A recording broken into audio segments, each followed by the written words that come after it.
Surprise, motherfucker! What's up? This is Venture Satanis, coming at you in high def, I assume. So I just got a new computer a few days ago because it was like 6 or 7 years old, and it was getting to be that time. And the printer, for whatever reason, died, even though we did some things to bring it back to life. And needed a printer, and I had heard from a couple tech friends of mine that it wouldn't make any sense to buy a brand new printer with your 7-year-old computer and have that run together. And so I just bit the bullet and bought a whole new computer, a whole new printer, scanner, copier. And then I decided to get a new phone because, again, the old phone was like, I had a S9, I think, Android, and that's so yeah, it was 5 years old. The protective case was like coming unglued from itself, and the memory was so full that my kids couldn't download any new games on it, and that irritated them. And for the convention too, for VENGER CON, I didn't want to be like, well, I would love to take a picture of that, but unfortunately, I already took 10 pictures today, and my phone doesn't have enough memory to have me keep taking pictures or video. I was like, that'd be a problem. So yeah, bit the bullet, got the fanciest one I could. It's S22 Ultra. It's big. I wish you could see it, but I'm holding it in my hand, so you can't. But it's big and rectangular, and you almost need two hands to operate it, well. So anyway, brand new phone. So hopefully, yeah, the picture quality is better, or the sound is better, or both. I don't know. Anyway, what am I up to these days? So a week from tomorrow, VENGER CON starts. Super excited about that. I've been getting things ready. I've been writing things down, like notes, taking notes for my lecture that I'm going to do the first hour of each day, Friday, Saturday, Sunday, between 9 and 10 a.m. Get together everybody in the main Two Lakes ballroom, and we're gonna we're gonna chat, and I'm gonna do sort of like a one-man panel lecture type thing, and there's gonna be interactive and conversation, questions, answers, that whole thing. So getting ready for that. I got 2 new character sheets. Monstark is working on the Chult checklist, and that's coming along. So he's not going to have time to do the character sheets, I don't think. So I took it upon myself to do my own, like, homemade, hand-drawn ones.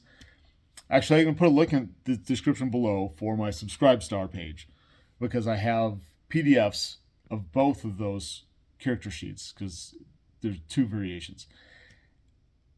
And so if you want those immediately, go to my Subscribe Star page, link down there. Subscribe. It's $5 a month, and that helps support me and makes me, God's willing, cancel proof. So let me give you just a. Okay, so this is the first one. This is the lesser of the 2, or the more minimal version, the smaller version. It doesn't have as many things, bells and whistles and categories, etc.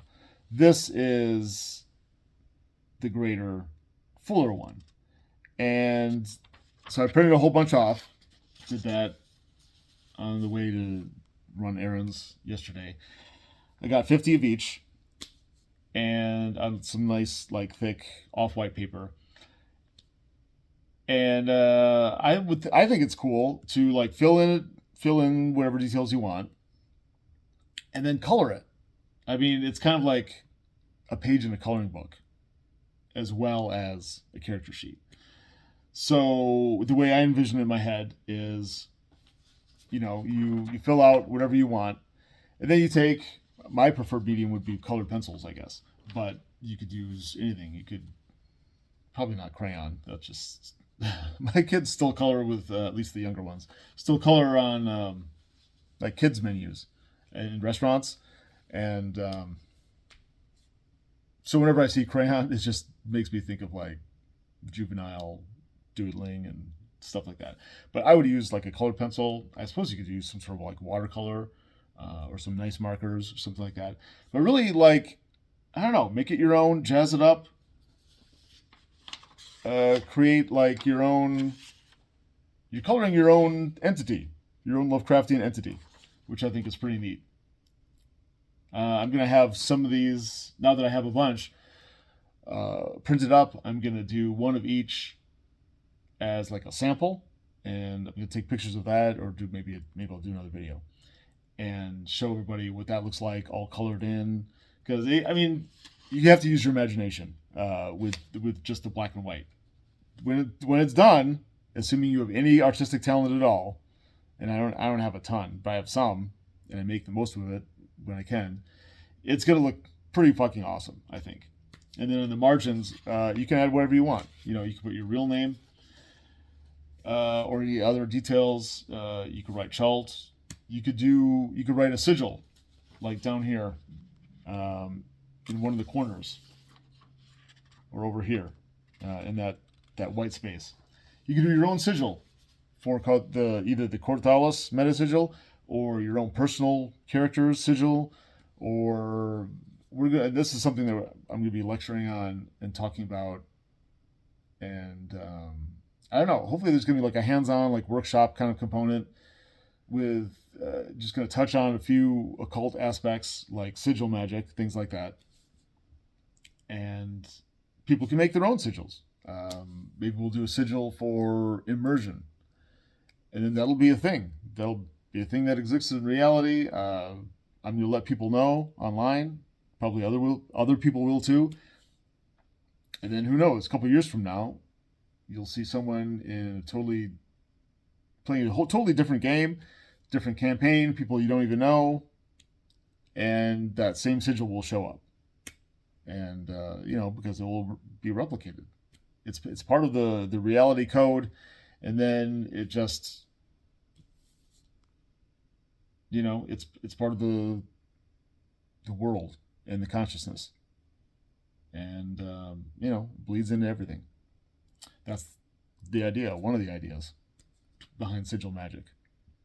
You change reality. You create a intention, and then you manifest your will through whatever ritual you're doing. So if it's sigil magic, then the sigil becomes the vehicle, the ritual itself. Anyway, things like that. What else am I doing? Just preparing.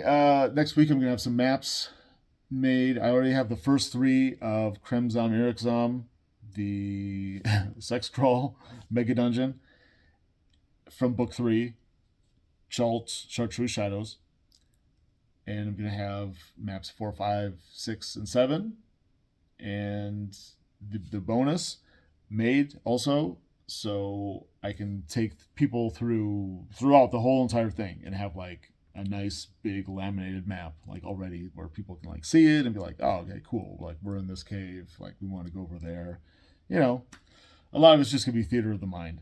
But it's nice to have some cool visuals to draw people in, make things pop. Every once in a while, focus the attention on, something in front of them. I think that's enough for now. Let's see, it's almost a 10-minute video, so that's a good place to stop. Thanks for tuning in. Please subscribe. If you want to attend VENGER CON and you don't already have a ticket, I will put a link in the description below underneath the Subscribe Star link, because tickets are still available.